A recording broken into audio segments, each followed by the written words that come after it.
آصف زرداری اور ہمارے وزیر اعظم محترم جناب یوسف رضا گیلانی صاحب کو تمام باقی صوبوں کے وزراء اعلیٰ کے ساتھ دوں گا، اس لیے کہ انہوں نے اس میں بہت یعنی فلیکسبلٹی دکھائی۔ مگر میں جو بات کرنا چاہتا ہوں کہ اسلم ریحانی صاحب کا یہ مطالبہ تھا کہ اگر ہمارے 100% ہمارے جو وسائل نہیں بڑھائیں گے اس NFC ایوارڈ میں تو میں اس کے اوپر سائن نہیں کروں گا۔ تو بلوچستان پاکستان کا ایک بہت ایک خوبصورت علاقہ ہے، حصہ ہے، اور ان کا بہت حد تک ان کا مطالبہ جائز بھی تھا۔ ظاہر ہے کہ تھوڑی پاپولیشن کے لیے جہاں فاصلے زیادہ ہوں تو وہ جو وسائل کا جو خرچہ ہے وہ ان علاقوں کے مقابلے میں بہت زیادہ ہوتا ہے جہاں پر گنجان آبادیاں ہوتی ہیں اور فاصلے کم ہوتے ہیں۔ تو ان کا مطالبہ پورا کرنے کے لیے الحمدللہ پنجاب نے لیڈ لی۔ یہ بات میں انتہائی آجی اور انکساری سے کر رہا ہوں کہ یہ ایک ہمارا فرض تھا جو اپنے بلوچ بھائیوں اور بہنوں کے لیے ہم نے ادا کیا، اور آج تک چونکہ وہی NFC ایوارڈ چلا آ رہا، آج تک وہ وسائل جو ہیں اسی حساب سے بلوچستان کو مل رہے ہیں۔ اور میں اگر یہ کہوں کہ 11 ارب روپے سالانہ پنجاب نے اپنے حصے سے کاٹ کر بلوچستان کو دیا تھا تو مجھے اس کے اوپر بخدا میں آپ کو بلا خوف تردید کہہ سکتا ہوں کہ مجھے اس کے اوپر بے حد خوشی ہے۔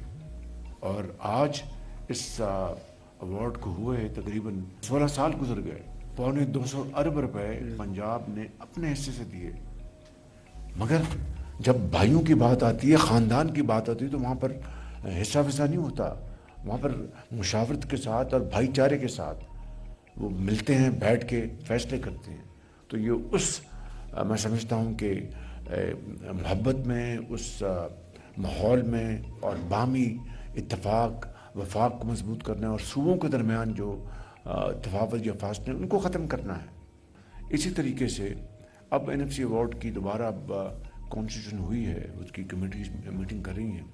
آج جو انشاءاللہ ہم جو افتتاح کرنے جا رہے ہیں، سنگ بنیاد رکھنے جا رہے ہیں، یہ کراچی چمن روڈ کا 4 لین جس کو آپ خونی روڈ کہتے ہیں، یہ 300 ارب روپے کا یہ منصوبہ ہے، اور 100% یہ منصوبہ وفاق اس کو لیکن وفاق نہیں، پاکستان کے 24 کروڑ عوام، اور وہ کس طرح وہ جو اپنا ہر 2 ہفتے بعد جو تیل کی قیمتیں عالمی منڈیوں میں جو اوپر نیچے جاتی ہیں اس کے حساب سے وہ اوگرا جو ہے اعلان کرتا ہے، اگر قیمتیں اوپر جا رہی ہیں تو اوپر بڑھا دیتے ہیں، قیمتیں کم جا رہی ہوں آج کل الحمدللہ قیمتیں کم ہو رہی ہیں تو پورے چاروں صوبوں کے عوام کو اس کا فائدہ پہنچتا ہے، چاہے وہ گھریلو صارفین ہیں جو بھی ہیں۔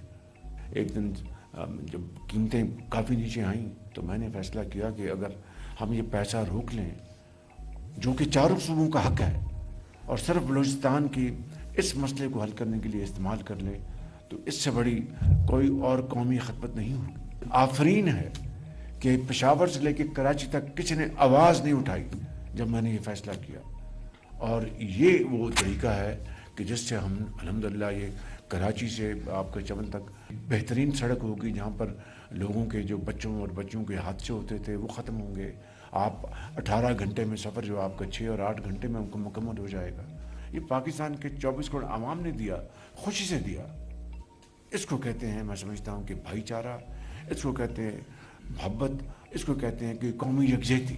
پاکستان کا وہ صوبہ ہے بلوچستان جہاں پر 5 دانش اسکول جو بنائے جا رہے ہیں، یعنی ایک ہی وقت میں یہ دانش کدہ جب بنیں گے تو وہاں پر جو ایسی جو تعلیم اور وہ دانش اسکول ان کے لیے ہیں جو غریب ترین گھرانوں سے بچیاں ہیں، جن کے بچے اور بچیاں انتہائی قابل ہیں، چاہے وہ مولانا بھاشے کے قلعہ سیف اللہ سے ہوں یا ڈاکٹر صاحب کے علاقوں سے ہوں یا جو بھی جہاں پر وہ اسکول بننے اور بھی بنیں گے، مگر غریب ترین بچے اور بچیاں جن کے پاس وسائل نہیں ان کے لیے دانش اسکول ایسی حیثیت رکھتے ہیں کہ جہاں پر وہ اپنا فارغ التحصیل ہو کر پاکستان کے عظیم معمار بنیں گے، اور یہ دہشت گردی کا خاتمہ ہوگا، ان کی سوچ میں بہترین اس میں اضافہ ہوگا۔ تو میں سمجھتا ہوں کہ یہ وہ انیشیٹوز ہیں جس کے لیے ہم سب مل کر رہے ہیں۔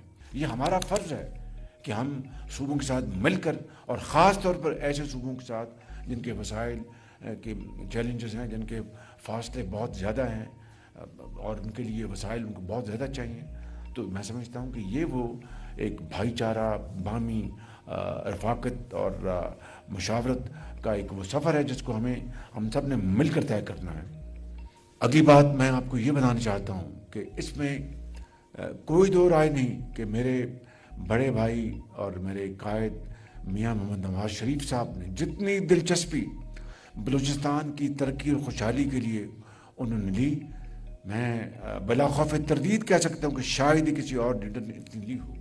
چاہے آپ کا گوادر پورٹ آپ لے لیں، اور میں بے شمار سڑکوں کا جال بچھایا یہاں پہ. تو یہ ہمارا فرض ہے، کوئی احسان نہیں. اور ہم انشاءاللہ اپنا وزیر اعلیٰ صاحب کے ساتھ مل کر، گورنر صاحب بیٹھے ہیں اور آپ سب کے ساتھ مل کر انشاءاللہ اس ترقی اور خوشحالی کے سفر کو آگے لے کے جائیں گے. اب میں یہاں پر ایک اور بات کرنا چاہتا ہوں. یہاں پر ذمہ داروں کے لیے جو سولر ٹیوب ویل کا جو منصوبہ تھا، اور یہ منصوبہ مجھے ابھی وزیر اعلیٰ صاحب بتا رہے تھے مکمل ہو گیا، اور مجھے بڑی خوشی ہے کہ بہت اچھے طریقے سے، اور جو اس میں خرابیاں تھیں سب ختم ہو گئی. تو یہ وہ اپنے شراکت داری ہے. 2022 میں کتنا سیلاب آیا، میں چپے چپے گیا، جتنی تباہی مچی بلوچستان میں، چاہے وہ قلعہ سیف اللہ ہو یا دوسرے ہمارے علاقے ہوں بلوچستان کے. تو میں ہر جگہ پہنچا اور بے پناہ تباہی ہوئی، بے پناہ. اس کے کمپنسیٹ کرنے کے لیے ہماری گورنمنٹ نے ورلڈ بینک سے بلوچستان کے لیے $400 ملین ہم نے لیے، جو آپ کے یہاں پہ ان کے جو گھر بن رہے ہیں اس کا آج انشاءاللہ ہم وہاں پر اس کا افتتاح بھی کریں گے. یہ بلوچستان پہ خرچ ہو رہے ہیں جائز طور پر. تو میں سمجھتا ہوں کہ ہمیں مل کر کام کرنا ہے. جہاں پر چیلنجز ہیں سر جوڑ کر بات کرنی ہے، اس کا حل ڈھونڈنا ہے. میں ان الفاظ کے ساتھ آپ سب کا بے حد شکر گزار ہوں. آپ سے مل کر بہت خوشی ہوئی.